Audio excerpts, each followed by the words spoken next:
Yo, what is going on, you guys? It is your boy Sooplex, a much better Sooplex. If you guys do not know, I've been recovering from the flu. I had the flu for like 7 or 8 straight days. And mind you, I've had the flu in the past, but like this one really knocked me on my ass. I've been down and out for the last week. And I'm still getting over it, but you know, the headache isn't there. The constant coughing isn't there anymore. Now it's just kind of like a little bellow in my throat that I'm trying to get over, which I got a little bit of tea right here that I'll be sipping in throughout the podcast. But otherwise, I'm well enough to shoot this thing. So, me and my co-host, good friend, Liam Crowley. Yo, I have coffee in my hand because I need the caffeine desperately. We're on similar trajectories, but not exactly the same path. Yeah, cheers, sir. I'm going to clink on my side of the screen. There we go. But otherwise, it's been I don't want to say it's been a slow week in wrestling, but we definitely had some weeks where we had a lot more news. So now, and also I've been off of Twitter this entire month. So if there's been a lot of news breaking on Twitter, I'll tell you one thing. So in my month I spent off of Twitter, well, not month, 11 days I spent off of Twitter. I have like no way to get my wrestling news other than going old school and going to wrestling websites. Like, you know, FW, people are going to laugh at me, but like, what was it? FW4, or like, I've been going to, Fightful. Like, I've been going to like websites to get my wrestling news because before I got it from Twitter like everybody else. But, you know, I said I'm going to be off Twitter for the month of November. And have you seen anything interesting happening on wrestling Twitter? Because I know you've been on Twitter. I haven't. I've unfortunately been on Twitter. I'm trying to, and that's not even a slight on Twitter. That's just a slight on social media in general. I've been trying to decrease my screen time, but really not making an effort to do so. So maybe this week is the week I actually adhere to my app limits that I have set. I just always press ignore. Anyways, yeah, nothing really big on Twitter. Just kind of show recaps. I'm sure if we miss something, they'll tell us in the comments. But yeah, I think the biggest news is just coming from what came out of the TV shows this week, which were, you know, I would say not necessarily filler, definitely getting us closer to pay-per-views. It wasn't a go-home week for AEW. That will be this upcoming week. And it wasn't it'll be the following week. The following week. And then the following week after that's going to be the go-home week for WWE. So two straight weeks. 1 week is going to be AEW Full Gear. Then the following week will be Survivor Series. So we got a pretty busy end of the month coming up. Oh yeah, Full Gear will be fun because it's in New Jersey, which is close to both myself and Tyler. So I think we're both hoping to make it out to Full Gear. Hell yeah, I'm excited. But otherwise, Liam, let's actually get into the shows happening this week. Starting off with Monday Night Raw. This episode of Raw was taped from Saudi. I think that was their first ever Raw or SmackDown episode taped there. They've obviously done Crown Jewels. They did a SmackDown in Saudi before WrestleMania. Remember when Cody called out The Rock for a singles match on the Grayson Waller effect? Yeah. You're right. That was a Saudi SmackDown. You know, it's always interesting when WWE does more than one, and I think they've done more than one a few years in the past, but. Wait, right? They did a crown. What was it? No, it was Elimination Chamber. Because I'm thinking like, did they have 2 Crown Jewels in the same year? No, Elimination Chamber was in. No, it wasn't Elimination Chamber. Elimination Chamber was in Australia, wasn't it? Wait. Yeah, Elimination Chamber was in Australia this year, but there was a Saudi event. I think the Grayson Waller effect that I'm thinking of when Cody and Seth were on it was on a premium live event, but they did have a SmackDown. That was. Are you sure that one wasn't in Australia? I'm 100% certain there was a SmackDown in Saudi. I'm going to look it up right now. You might be right, but otherwise, they did tape Monday Night Raw in Saudi, as you could tell, because all the women were fully clothed, dressed down to the brim. They had everything covered except for their face covered up, which, you know, I think they're... And I also kind of like it in a sense because they get very creative with their outfits. Like, it's not just like... What were you saying? Yeah, no, it was, you're right. The Grayson Waller effect was on the Australia Elimination Chamber. Oh, so it wasn't a stadium. I didn't make that up. But yes, it was in Australia. SmackDown, May 24th, 2024 was in the Jeddah Superdome, and it was headlined by Randy Orton versus Tama Tonga in King of the Ring It was in semifinal. May? May, yeah, it was the SmackDown before King of the Ring. It was King of the Ring was in Saudi. That's what it was. I knew there was one pay-per-view that was in Saudi this year. I just had a feeling it wasn't Elimination Chamber.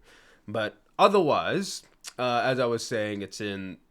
I love the women. They get very creative with their outfits, and everyone stands out. They look different, whether it be the colors or the way their outfits are trimmed. It's always nice to see that. They did have a battle royal on Raw that was won by Io Sky. She's going to be the next #1 contender. I saw some people saying that they want to see Io beat Liv Morgan to be the next women's champion. There's a lot of people who are heavy behind Io Sky. Don't get me wrong, I did like Io Sky's reign as SmackDown Women's Champion. Well, gotta take it back.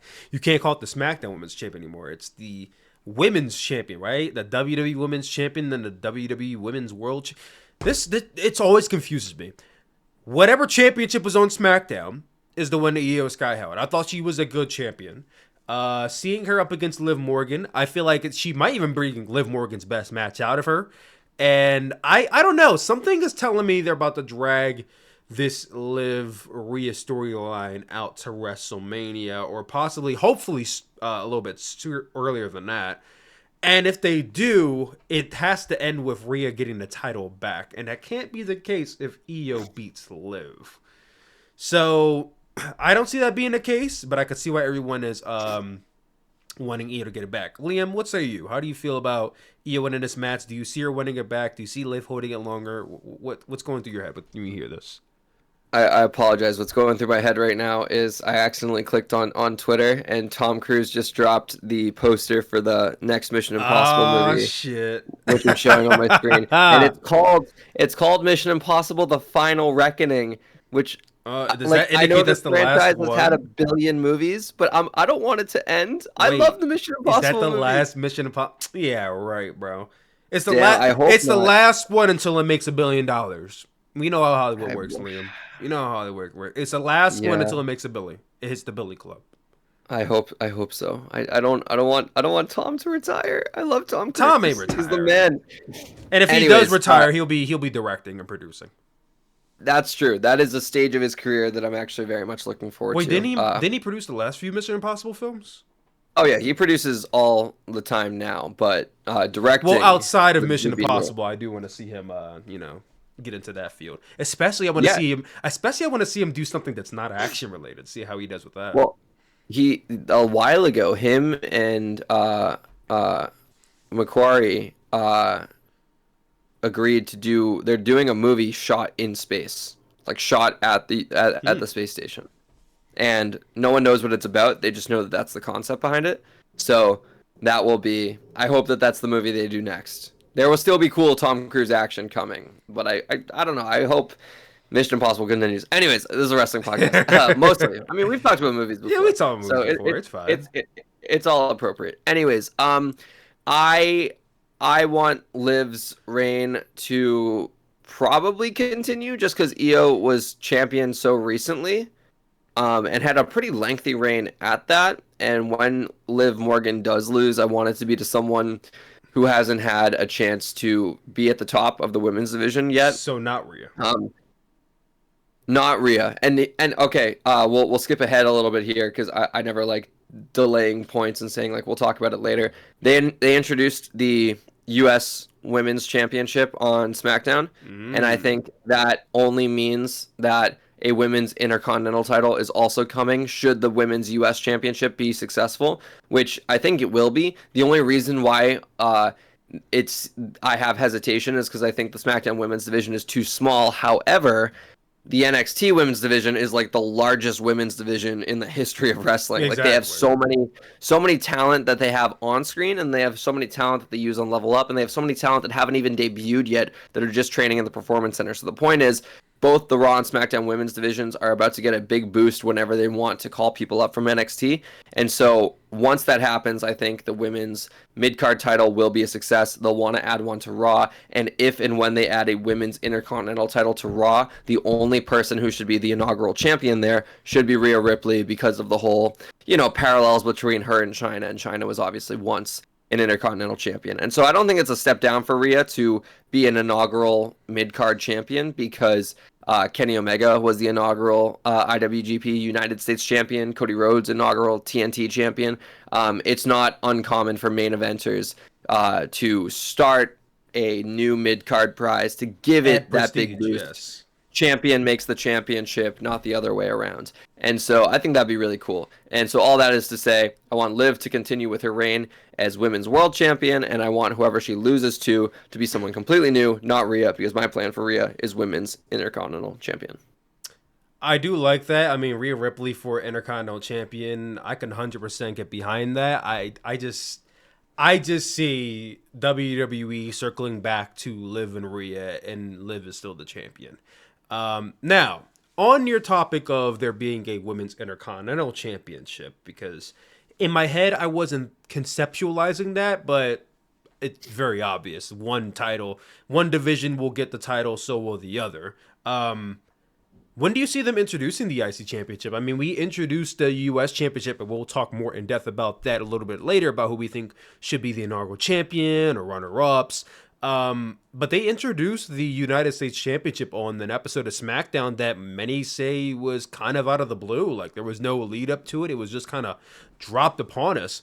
Do you think it's going to be a similar fashion for the IC title, or maybe there's like a destination where they introduced it, like Survivor Series? I mean, Rumble was like February, so that might be a little bit too far out. But when do you think is the prime time to introduce the IC Championship, if they do it? I agree that it did kind of come out of nowhere. SmackDown pre-recorded Backstage Segment. We had heard rumors that they had wanted to do a women's mid-card title for quite some time. It became very obvious. This was our confirmation. Yeah, and also NXT is where they experiment, and the Women's North American Championship was clearly a test run to see what it would be like to have a women's mid-card title in a women's division under a WWE roof, and it worked, so therefore we hotshot one to SmackDown. For a women's Intercontinental, I mean, it's no slight to the men's US title that the Intercontinental title is just more prestigious than the U.S. Championship. It just is. Like, it has more lineage, it has more history. Even just the name Intercontinental sounds like a bigger deal than United States. We're talking about the whole world here, not just, one country. So I think that when the women's IC title gets introduced, and I do believe it's a when, not if scenario, it will be something a bit grander. And I think that's kind of where you can play the whole Raw versus SmackDown, Aldis versus Pierce thing, and Pierce can maybe take a slight at Nick Aldis, and I don't know, like there's ways we can build it up, but I don't think we'll see it until, I'll say, after WrestleMania 41. I think give the women's US title a good 6 months to breathe and develop on its own, and if it's a success after those 6 months, boom, let's go with a women's Intercontinental title. After WrestleMania 41, okay, here's the thing. On paper, that sounds fine to give the women's US title like it's time to shine and for it to stand on its own. I just see fans being very impatient with that scenario, especially considering we just introduced the women's US title. I mean, let's talk about the fact that the North American Championship, the women's one on NXT, was introduced back in April, WrestleMania weekend. And I don't think they actually crowned a champion until like the following month or June when Kalani won. I'm not 100% sure when she won it, but I know they introduced it at WrestleMania weekend, and that was like 6-7 months ago. Did they not? No, wait. Didn't they introduce it at NXT Battleground, the one at the UFC Apex? No, they introduced. Well, they announced the championship. They crowned the first champion there. They crowned the first champion there, but they introduced it at WrestleMania. I only remember because I remember being in Wells Fargo Center when that like Titantron came up. So I remember they introduced it at Stand and Deliver this year in April. So there was a few months before they actually went with the U.S. title. And like William said, they were experimenting. And obviously, if the fans didn't care, which they always were going to, then they wouldn't have went with it. But because it's been a success and they see that, oh, we've actually had this chance to highlight your Kalani Jordans, your Jada Parkers. We've had a chance to actually shine on a mid-card. It's very cool to say like a mid-card women's division because, like Liam said, the NXT women's division is so vast that they have basically a mid-card and main event women's division now. And I don't think you really were able to say that in the past. It's just the women's division and any woman who's in the title picture right now. But now there is a mid-card. And when it comes to them introducing on a SmackDown brand, Liam also said that the brand is a little bit too little for the women's to introduce one. And I don't have an exact head count right now on how many women are on the SmackDown division, but there isn't a big number to choose from. And you also got to take into account that when it comes to Triple H booking, because we're now comparing Triple H booking to Shawn Michaels booking, similar but different in many ways. When it comes to Triple H booking, especially when it comes to the main roster pay-per-views, he likes to book 5-6 match cards. Now, the exception being the last pay-per-view we just had, where we had 7 matches. That's almost not the norm for Triple H booked pay-per-views. And I don't know if that's going to be the norm going forward. I doubt it. Especially with Survivor Series coming up, I doubt it. But if we're talking about the next coming lineup, which is Survivor Series, which is the Rumble, which is WrestleMania, Elimination Chamber, and then WrestleMania, you're looking at more 5-match cards, more possibly, like, if he gets a little jumpy 6-match cards. Is there really room for a women's mid-card title? Because I'm not saying that this isn't a championship that you can defend on your SmackDowns, on your live events, because that's probably the main gripe with having, not gripe, the main pull with having this championship is you get to have more championship matches on your live events, on your SmackDowns, which you can sell to your audience and they most likely will buy tickets because, oh shit, there's a title match. But when it comes to pay-per-views, is there going to be a slot on there for the women's mid-card championship? Are we actually going to get feuds with the women's mid-card championship, or is this just another title that's hanging around on the roster? And when it comes to the SmackDown division, that's going to be a little bit of a test because it's so easy to crown, let's say, Naomi as the first ever U.S. champion. Okay, well, who's feuding with Naomi if, someone's already feuding with Nia? And then you have the women's tag team championship, which you can't forget about either because Jade and Bianca right now are on the SmackDown division and they are the women's tag team championship. So they're not going after the U.S. title. So you then have a smaller pool of people to choose from for that U.S. title. So I really do have to ask you a question again, Liam. Do you think that the U.S. championship will even have a slot on the pay-per-views coming up? Because I know we just introduced it and there isn't a designated event for it to actually take place, but if we're assuming, let's say they crown the first women's champion at I don't know, the live event that's happening on NBC, what is it called, Saturday Night Main Event in December, they crown it there. Okay, the next pay-per-view is the Rumble. Do you think there even is a slot for it to be on the Rumble card, especially if they bring in a women's IC title? We're talking about no pay-per-view exclusive shows. They don't have a SmackDown branded pay-per-view and a Raw branded pay-per-view. It's just you have these 2 brands on one show with 5 matches. Where do you slide in a women's mid-card title for either show?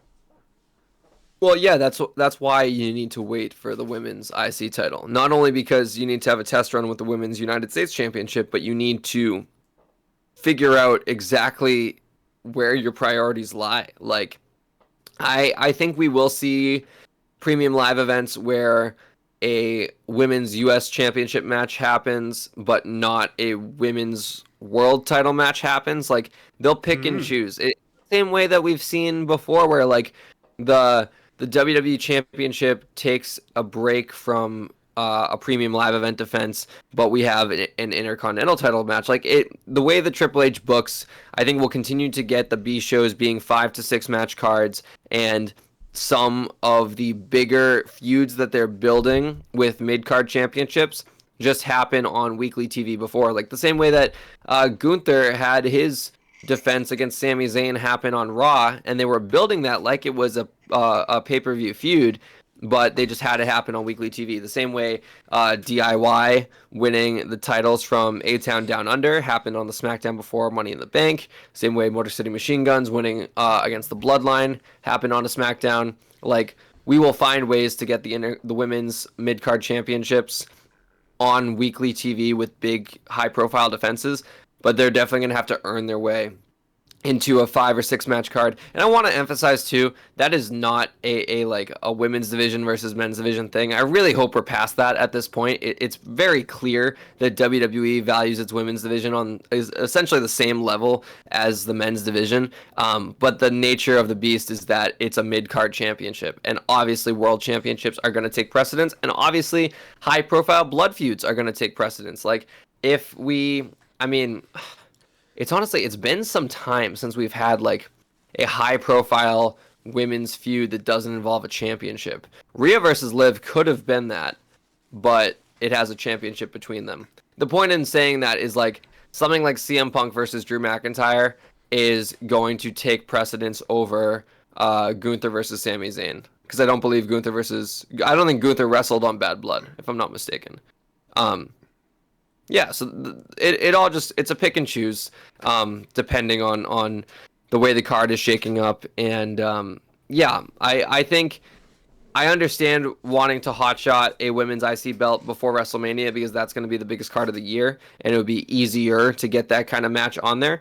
But maybe that's where you introduce it. Like, maybe you have a women's ladder match at WrestleMania, something that's never happened before. We've had women's ladder matches at Money in the Bank, but never at WrestleMania. So maybe, have 6 or 7 or 8 women compete. And there's a great way to do like some like Forbidden Door stuff. Maybe I would actually be shocked if a TNA wrestler was on the WrestleMania card. But like, who knows if Jordynne Grace's contract is coming up and you want to like, have her first match as an official WWE superstar be like at WrestleMania. I think that'd also be cool. Of like, imagine it being like a women's IC title ladder match, like Haas match of like all like the like big like muscular women on the roster, Rhea Ripley, Jordynne Grace, call up like Lola Vice or something like that. Like, I don't know. There are unique ways to pursue that corner of the women's division that's currently untapped, and I think they'll figure it out. But for now, I think we just trust in good old Papa H, because his booking has been really good, really consistent. Okay, and I know I've been asking a lot of impromptu questions. A lot of these questions were on the notes. I just kind of popping into my head. But I do want to ask you one more question, because I know this is going to be asked a lot now that we have women's mid-card championships. This has been a question asked several times since the first show happened in 2018, and there's been a lot of no's. But in 2025, Liam Crowley, do you see a potential for WWE Evolution 2? Now that we still have the tag titles, now that we have 2 different women's championships again, we have 2 mid-card women's championships, and not to mention the NXT and NXT mid-card championships. I mean, that's 2, 4, 6. You're looking at 8 women's championships in total. Do you think that is enough to quantify a WWE Evolution 2 in 2025?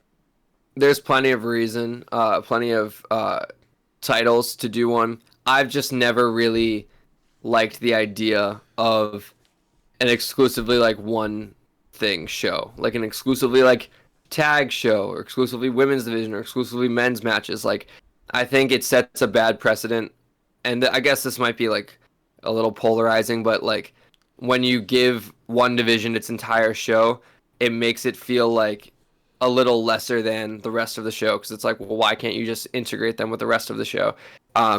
So I would just like, honestly, if I had to choose between WWE making a bigger effort to include more women's matches on monthly premium live events, or having one exclusive women's show per year, I would always choose the former, because I think the women's division is strong enough to not need to have its own show. And also too, that first WWE Evolution happened like the same month as one of the first, if not the first, Saudi show, or I think it was Crown Jewel, because it was in the fall of 2018 and Greatest Royal Rumble had already happened. And it almost felt like a consolation because at the time the women couldn't even, I don't even think the women could travel. Like not only not let alone not wrestle on the cards. I don't think that they were allowed to travel to the Saudi shows. So for that reason, I think that I understand why people want Evolution to come back, but I think pardon the pun, but I think the women's division has evolved out of needing its own separate premium live event and should just integrate more with the ones as scheduled. Yeah, to follow up on Liam said, to give my thoughts on it, I know people are going to ask me about Evolution too. Bouncing off of Liam, Evolution, the first one, did kind of feel in some ways like okay, you guys keep asking for it, here you go. Not more so like a celebration of the women. Like in some ways it did, but it also felt like a fuck it, here you go. Stop asking us now. This is what you got. Leave us alone. That's what it felt like in some ways when they actually did the first Evolution in 2018. And like I said, there were a lot of women at the time. Obviously, they had a Ronda Rousey, and you also saw some arguments online that if there were no Ronda Rousey in WWE, would they ever have had a WWE Women's Evolution? And in some ways, I like to think they probably wouldn't have had one if Ronda Rousey wasn't present. But they did have one. And now that they've had one, people keep on asking it. It's been a question over several years.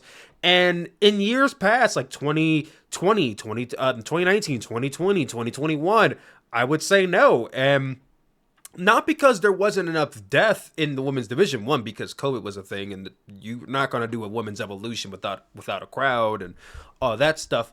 But also, WWE just didn't really have a big enough roster, I feel like, and there wasn't a lot going on with the women at the time. Now that you have such a big scene of women, I mean, you have women from different countries, women from different companies, so much with the NXT roster, there is enough depth in the women's division now to do one in 2025. Now, if we're talking about logistics, I don't think it would make too much sense because WWE Evolution didn't really do that well in terms of like the gross they did from the gate.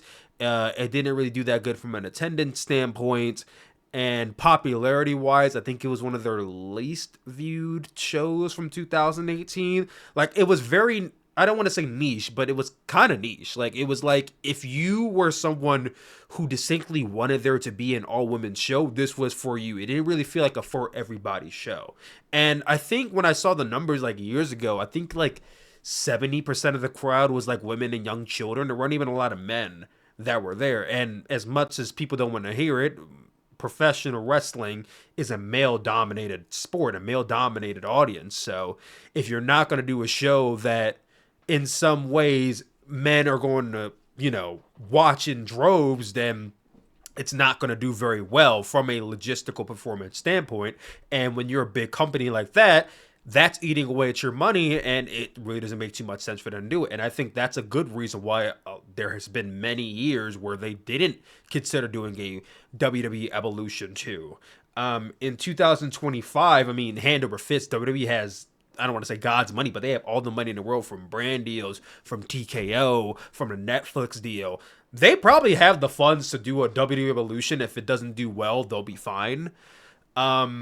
I could easily see them doing like an Evolution like once a year. If they really wanted to. I think it's just going to come down to where can they fit it if they really wanted to do it. Is there a need? Like, do they need to do an Evolution? I don't really think so. I think the women's division being integrated with the men is fine. However, now, as opposed to years prior, now, next year, I think realistically they could pull it off and it could work. Is it going to do WrestleMania numbers? No. Is it going to do Royal Rumble numbers? No. Is it going to do even B-Show numbers? Maybe not even that. But just once a year, I think they could manage to do it and it will suffice. And I think a weekly, some people are going to say, oh, what about a weekly show? No, they're not going to do a weekly women's show. That just wouldn't happen.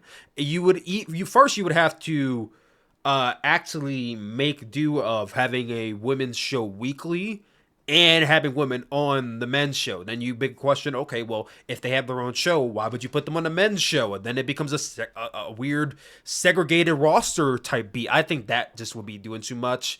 So I think once a year, possibly for the women, I think that could work in 2025. If they don't do it, I don't think I'm going to be crying about it. I don't think I'm going to be begging them to do it either, but I would like to see it in 2025.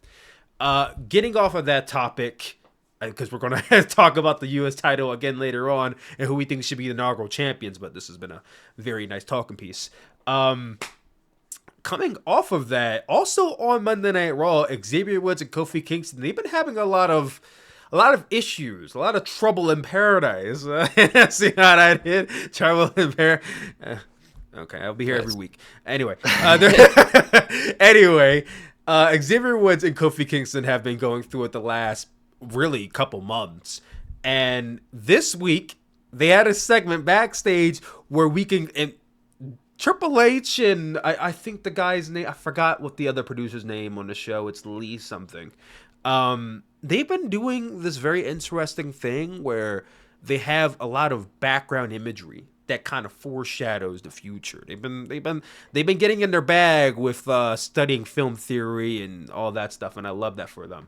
But this week, when Xavier Woods and Kofi Kingston were talking to each other, there was a WrestleMania sign presence in the background.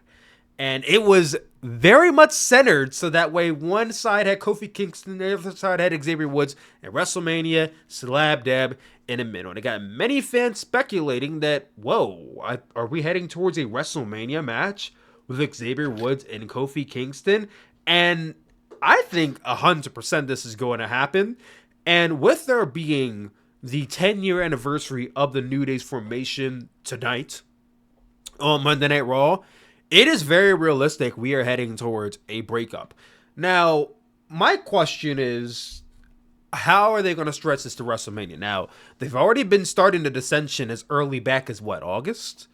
We're in November now, and WrestleMania is 6 months away. So, can you pull out Xavier Woods and Kofi Kingston for another 6 months and have their first match at WrestleMania, possibly with the inclusion of Big E being a special guest referee, an enforcer, if he's ready to come back, which I don't even know if he might ever come back, maybe part of the match. I think you can, and it's going to take a lot of plunder and a lot of filler, because WWE did this with Jey Uso and Jimmy Uso last year, and I thought they dragged that out as long as they could, and it wasn't the best story possible, but they did it. So I think they likely are going to try and do it again. Liam, how are you feeling about the direction of Xavier Woods and Kofi Kingston? Do you think they can extend it out to WrestleMania, and where do you see it heading? I understand why people like Woods, Kofi, and E have often said like they never want to break up because they wanted to be the exception. They wanted to be that one tag team, that one stable that always stuck together.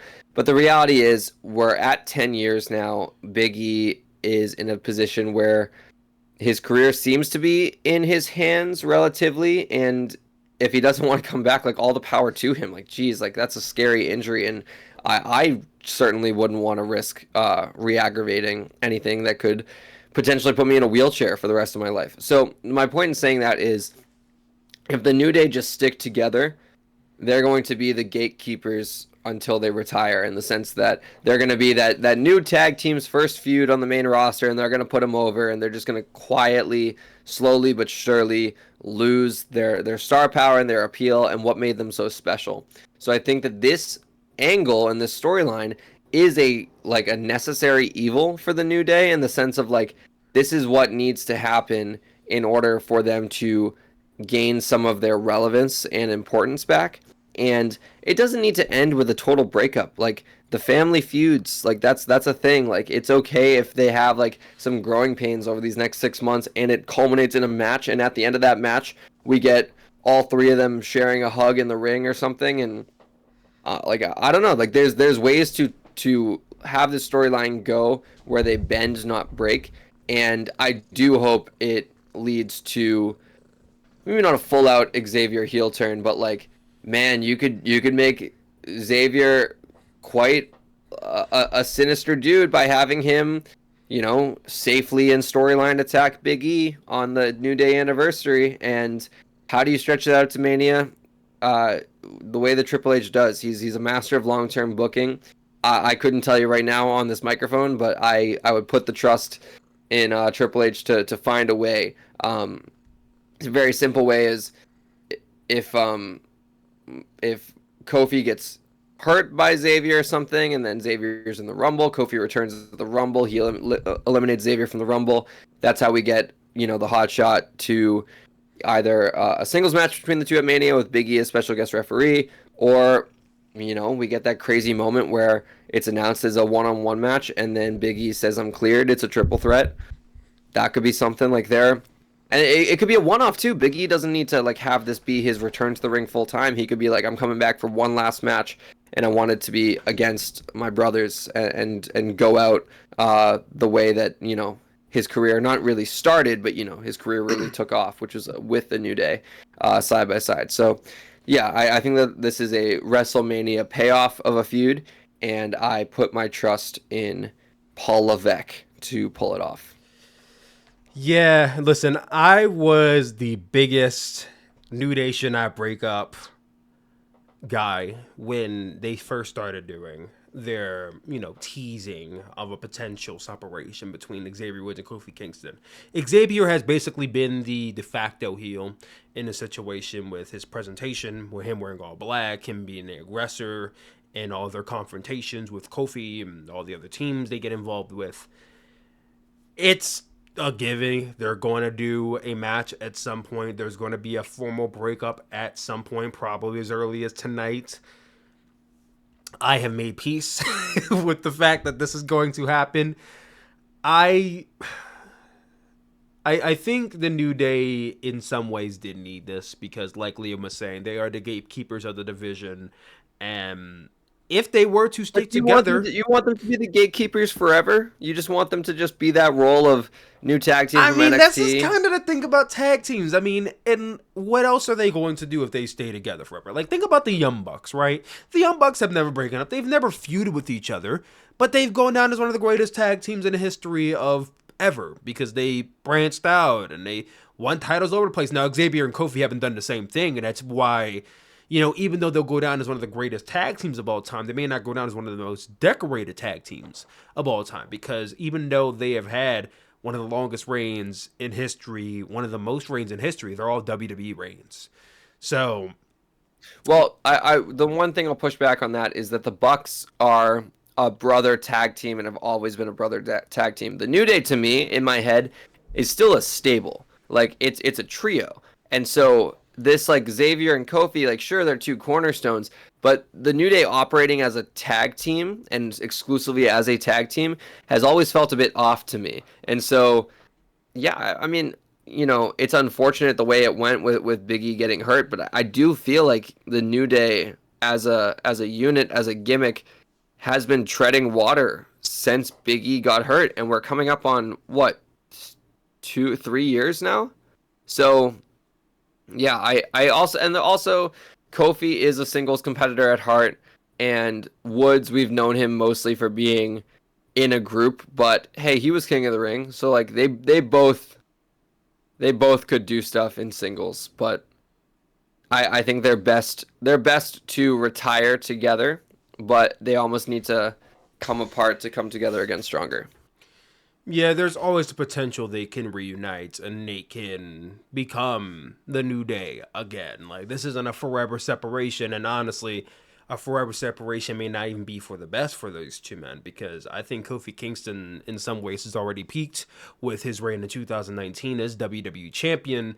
I think the one thing Xavier Woods could benefit from the separation is that maybe he can become an IC champion. I don't know about world champion. That's a stretch. But, maybe IC champion or tag team champions with somebody else. Xavier Woods never truly had the time to shine as a single star. You can say Kofi did. You can say Big E did when he was WWE champion 3 years ago. But Xavier never had that time. And he's been patient. He's been respectful of the fact that his brothers, they have, I say brothers, but, black brothers. But his brothers have had their time. And, he just has to be there as a supporter, as a member of the New Day. But, maybe Xavier's wondering when is his time coming. And this could be his time with this separation. And the current IC champion right now is Braun Breaker. So Xavier beating Braun Breaker doesn't really seem likely. But, maybe if Jay wins it back, maybe Xavier wins it back in some point. And that leads into Kofi versus Xavier for the IC title. That's one thing I can very much see happening, is this being an IC title feud at WrestleMania. It's just going to be about how we get to that point.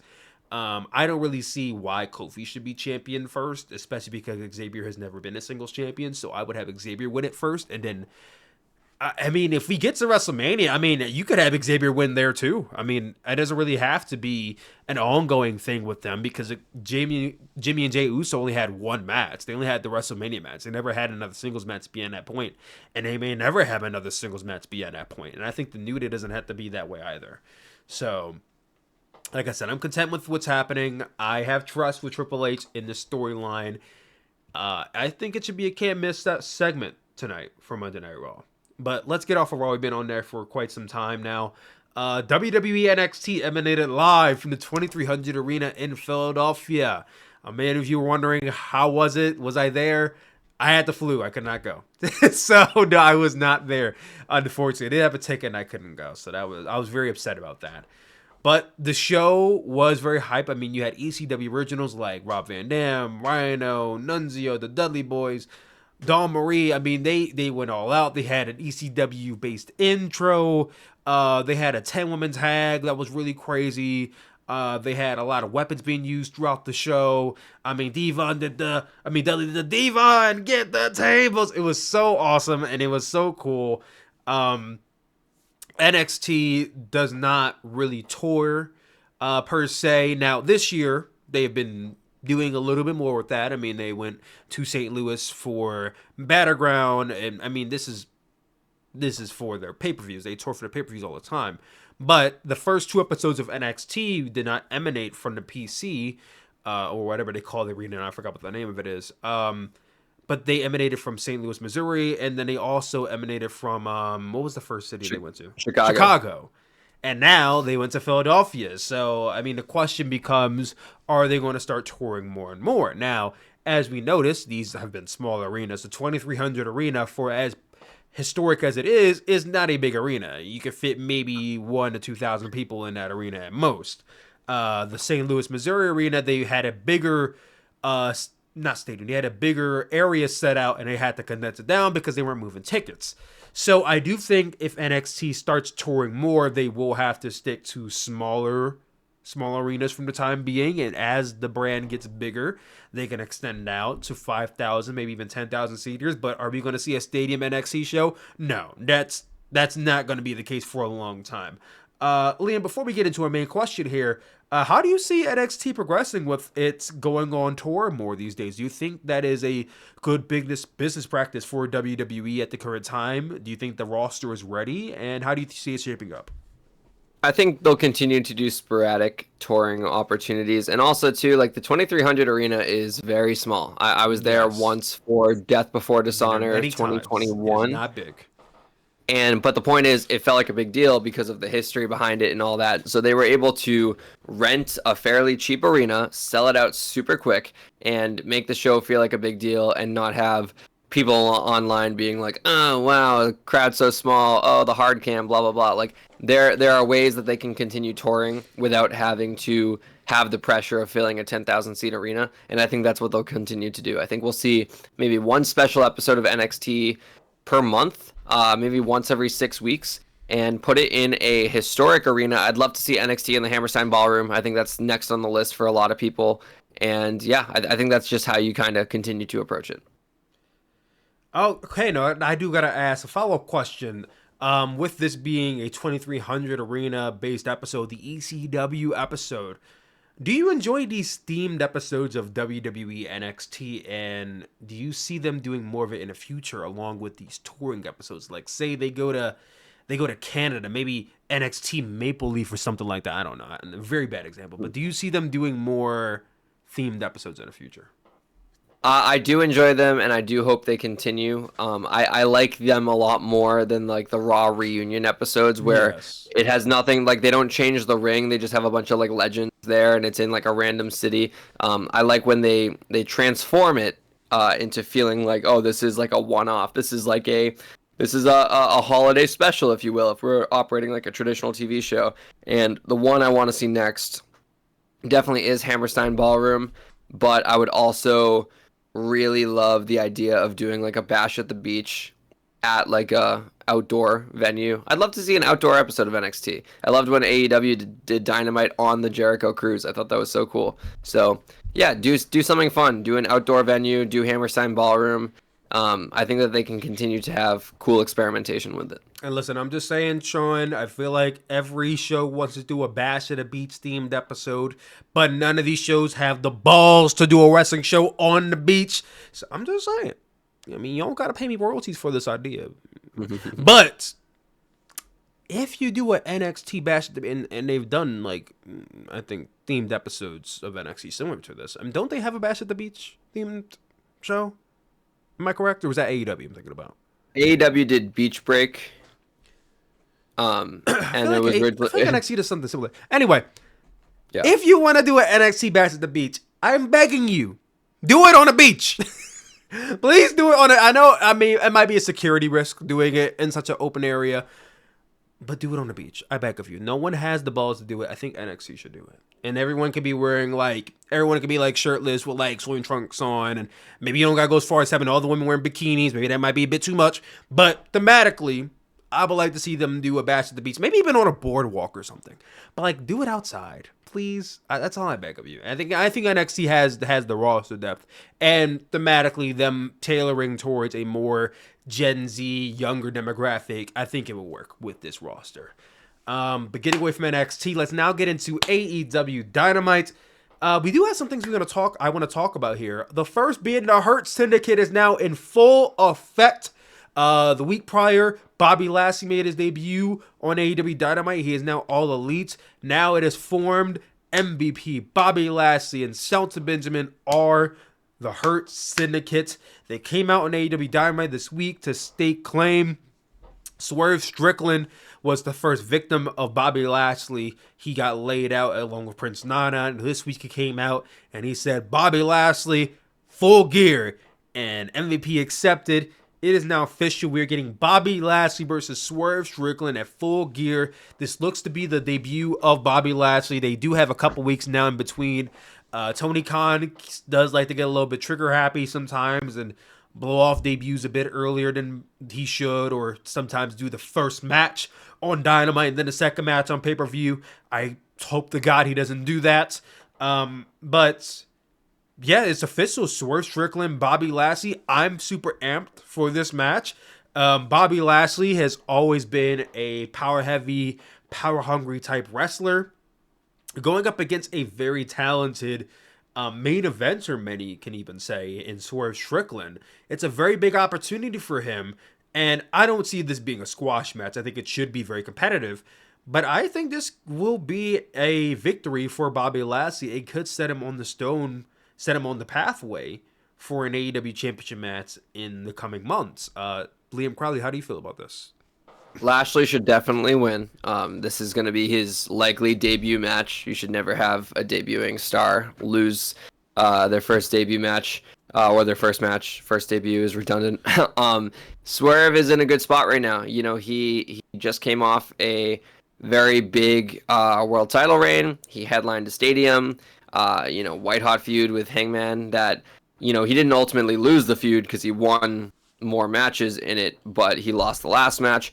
Either way, Swerve can afford a couple losses right now, and I love this angle that they're doing with the Hurt Syndicate. And yeah, I like the whole mission statement of like getting handed a business card is not a choice, and if you don't accept, I did like that too. Pain is coming. Like I really like this idea of having that symbol of, I hope AEW plays with stuff that like, WWE did not invent Easter eggs, so don't say that they're copying WWE, but have some backstage shots of like, you see in the background of someone's locker a Hurt Syndicate business card sticking out, and you're like, oh damn, they're on the radar. Are they going to get attacked? Is that going to come to fruition? I'm very intrigued by the Hurt Syndicate, and I think that there's a lot of potential with that group. And I'm glad that they were brought in as a unit because it doesn't feel like any of them are going to get lost in the shuffle right now because of the fact that they're all working together. Exactly, and I do appreciate the fact that it is just right now Bobby Lashley and Shelton Benjamin, and even though they are a trio, we know the MVP probably won't be wrestling, and Bobby Lashley and Shelton He'll Benjamin. wrestle. He'll have at least. You think so? One match. You think he's going to wrestle? Yeah. He's been training like crazy. He's been training. His Instagram has made it clear that he doesn't want to be that guy who like quietly goes out. I think he wants to have a definitive final match, and that definitive final match will happen, and then he'll be a full-time manager. But I think we'll see him maybe not in a singles, but definitely in a trios match. Okay, yeah, I can see that. Now I don't see this happening for quite some time. I think they're gonna definitely establish Bobby Lashley and Shelton as single stars.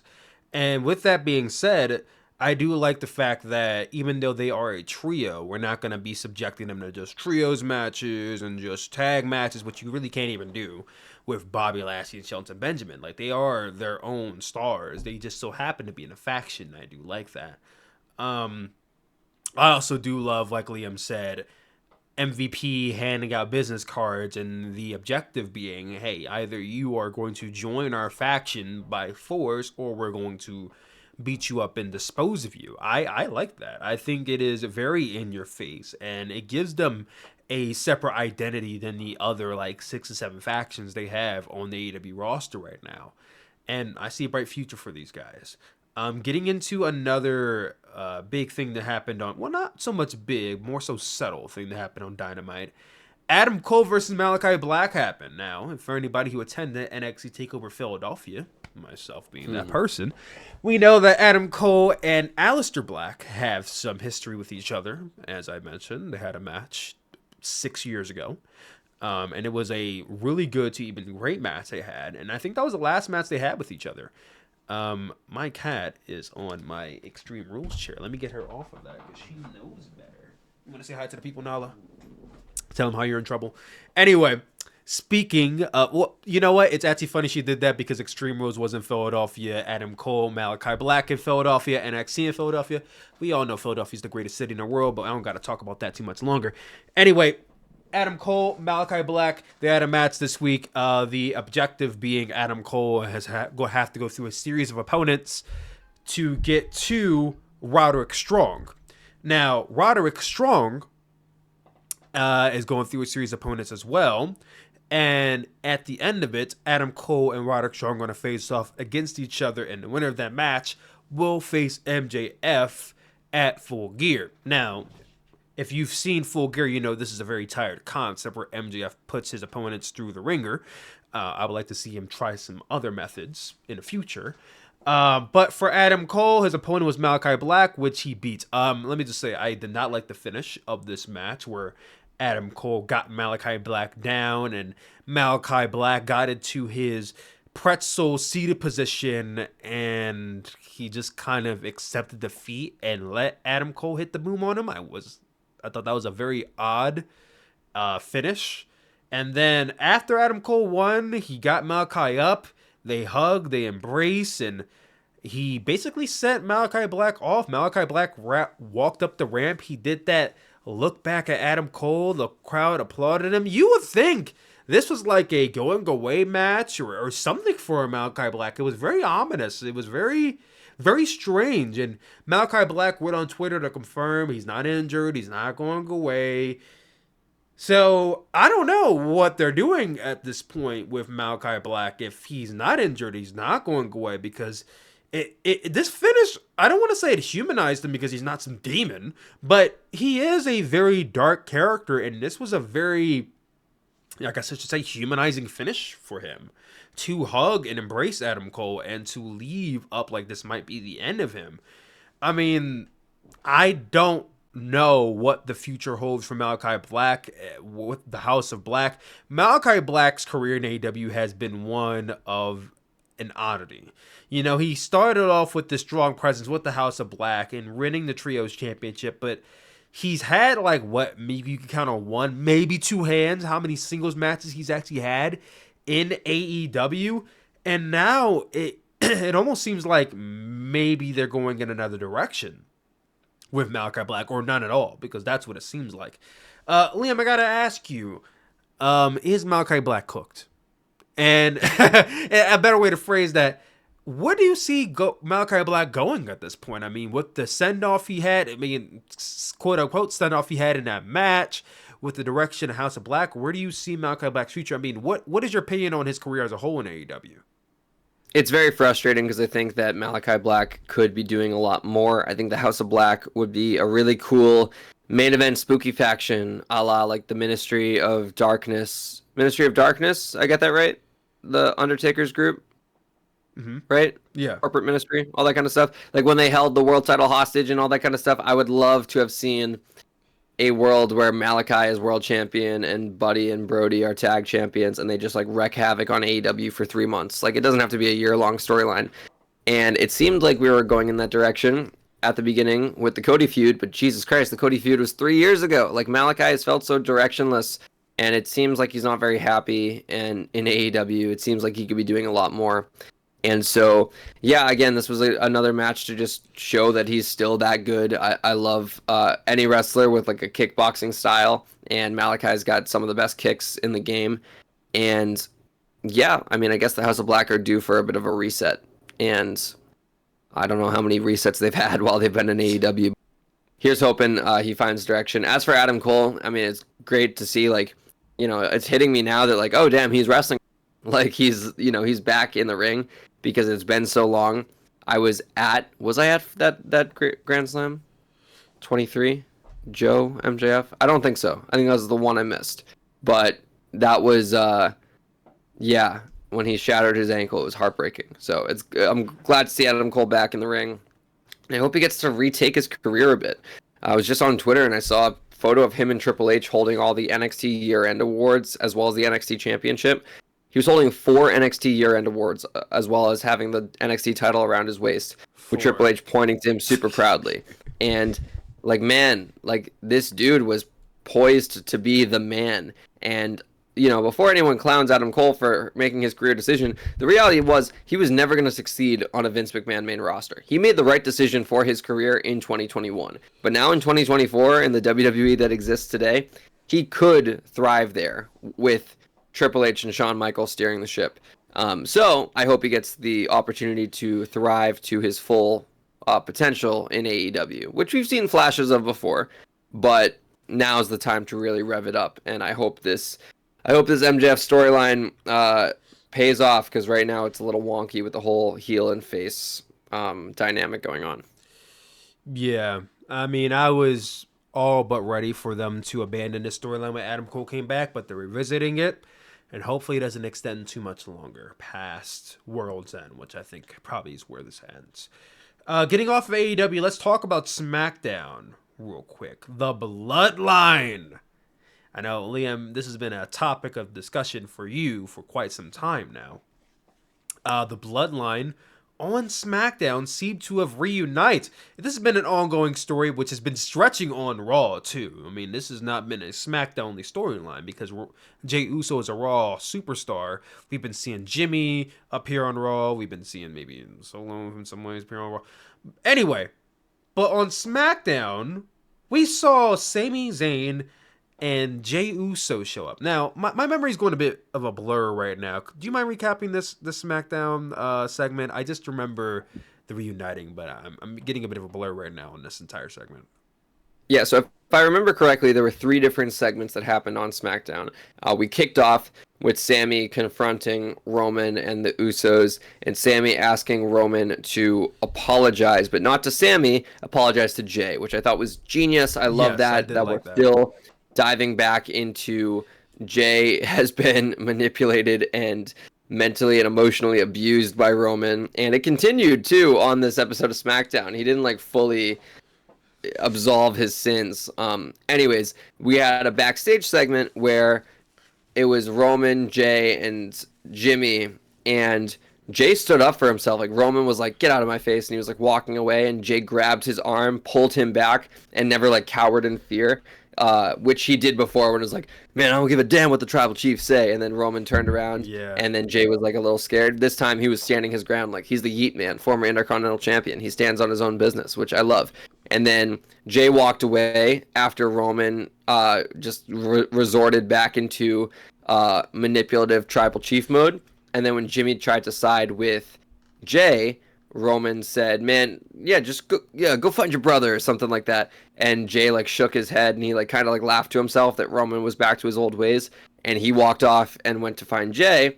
And that resulted in Roman like looking around and realizing, damn, I'm all alone right now. Like, I can't continue to be like this. And then it eventually ended with the Bloodline fully reuniting. Classic attacks going on.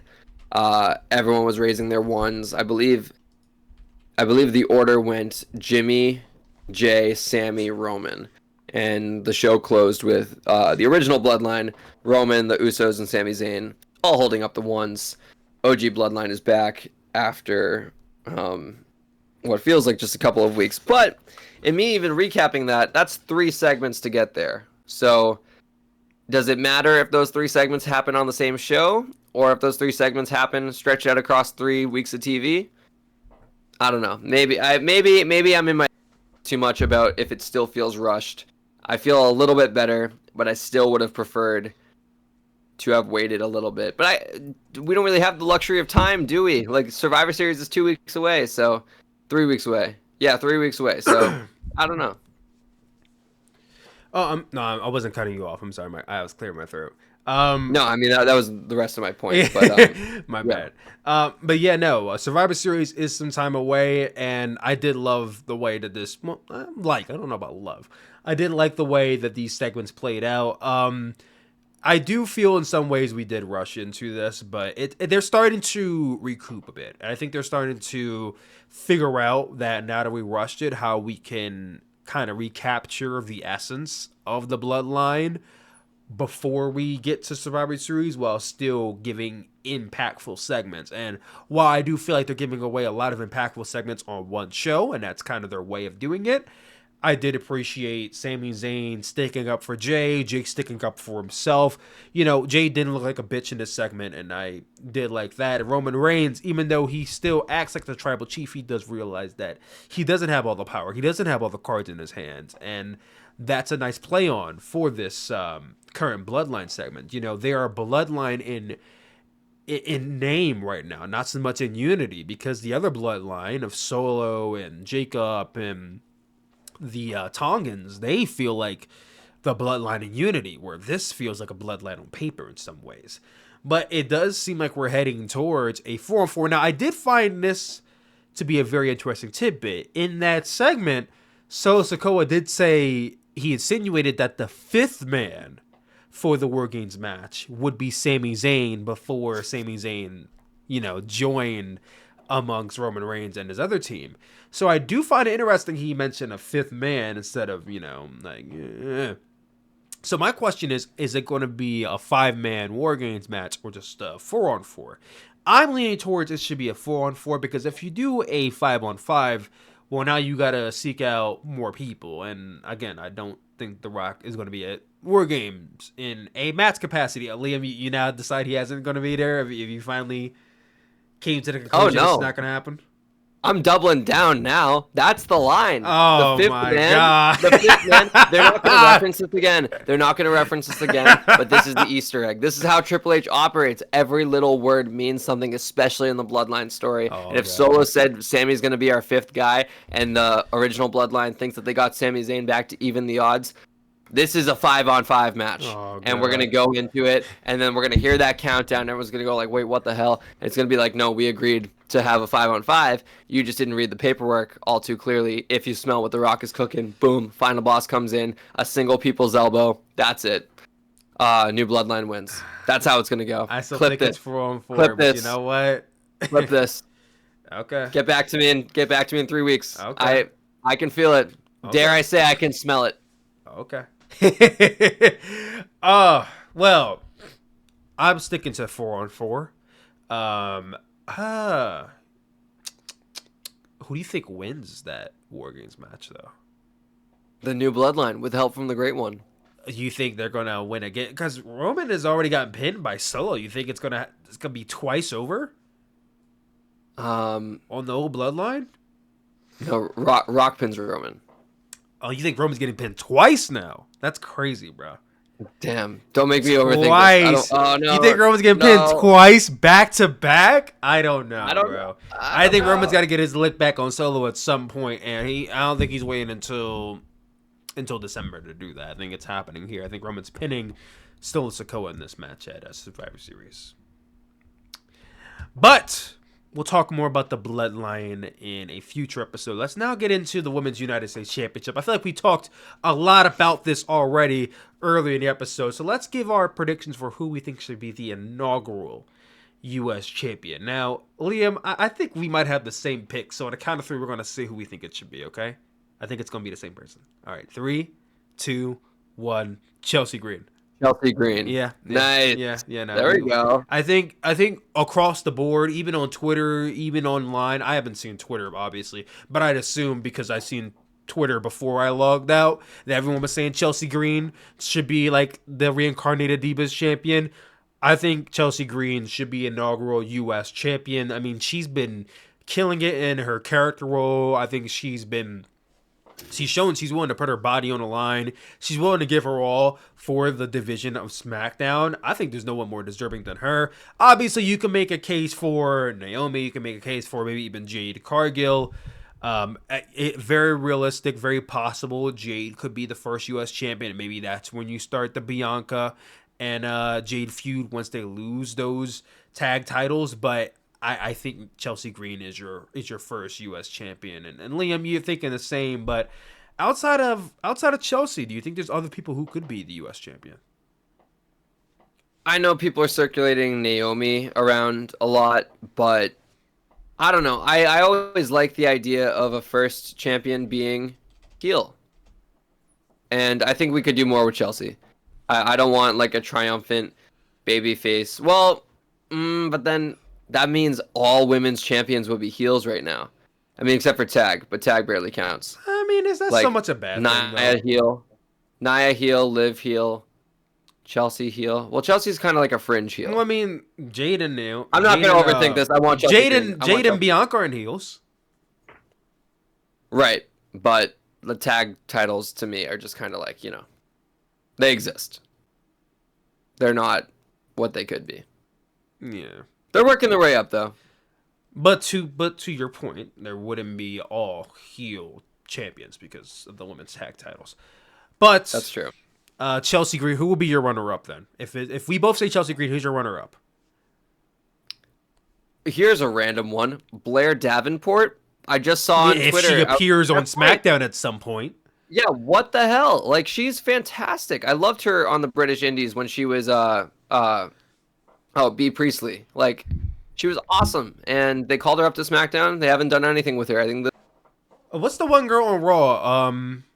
I forgot her name. That's how often she's appeared on Raw. Kiana James. Yeah, Kiana James. What the hell happened to her? Same thing with her. I think she's hurt. I think she's injured. Well, it didn't seem like they had anything planned for her before she got hurt either. But the point being, you called up 2 women to the main roster, and you did nothing with either one of them. I mean, come on now. I mean, now my runner-up is Naomi, but we're both going with Chelsea Green to be the first U.S. champion.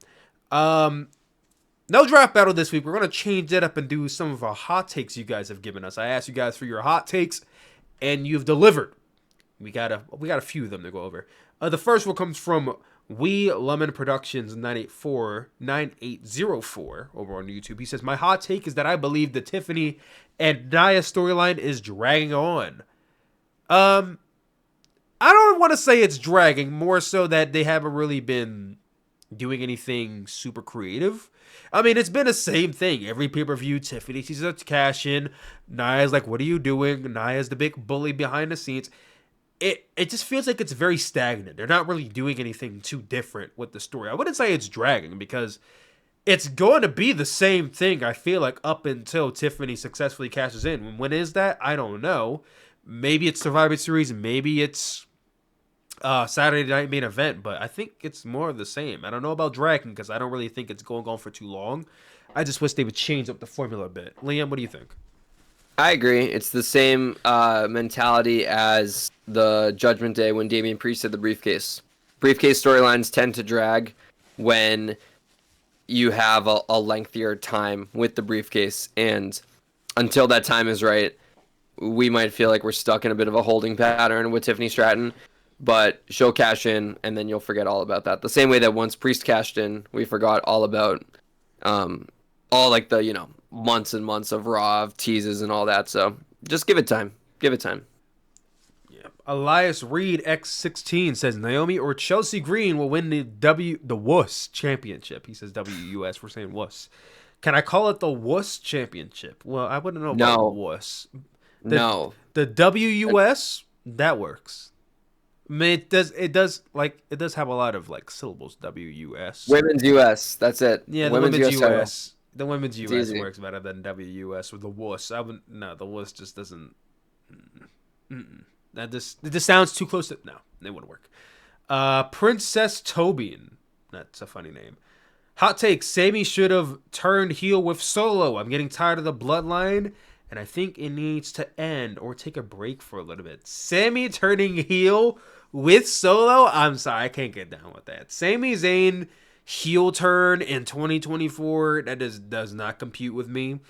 And especially because, like, what do you even do with Sami Zayn once he turns heel? What, does he join the Bloodline 2.0? No, I don't give a damn with this. I can't. Yeah, no Sami heel turn. That would be kind of a betrayal to his character.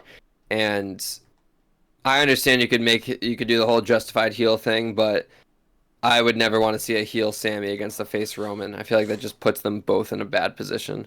And I agree that I'm getting tired of the Bloodline story because I do eventually want to see like Roman versus CM Punk, and I want to see like Jay do his own singles thing again. But we're on the precipice of something super big with the entire Bloodline story, a 4-year arc that you could argue goes even further back to it culminating with Roman versus Rock.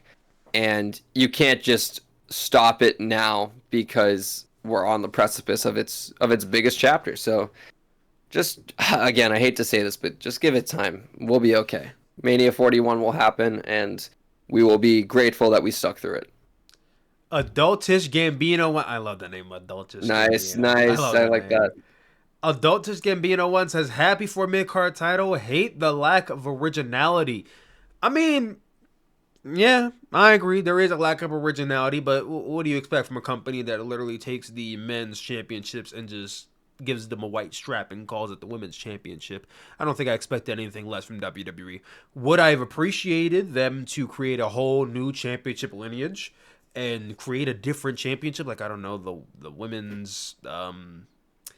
the artist of like maybe take a page out of Stardust's book, the artist, the women's championship or something like that. Like, I would have appreciated them to try something different, but yeah, I didn't expect anything less from WWE to just slap women's on the title and give it a white strap and call it the women's championship. Liam, how do you feel about this lack of originality? It's about consistency, right? Like the women's world title and the WWE Women's Championship are inverses of the men's world championship and the men's WWE Championship. So it only makes sense that the mid-card titles are also inverses. And I think that's where you have to be. You either have to have everything be original or everything be on equal footing.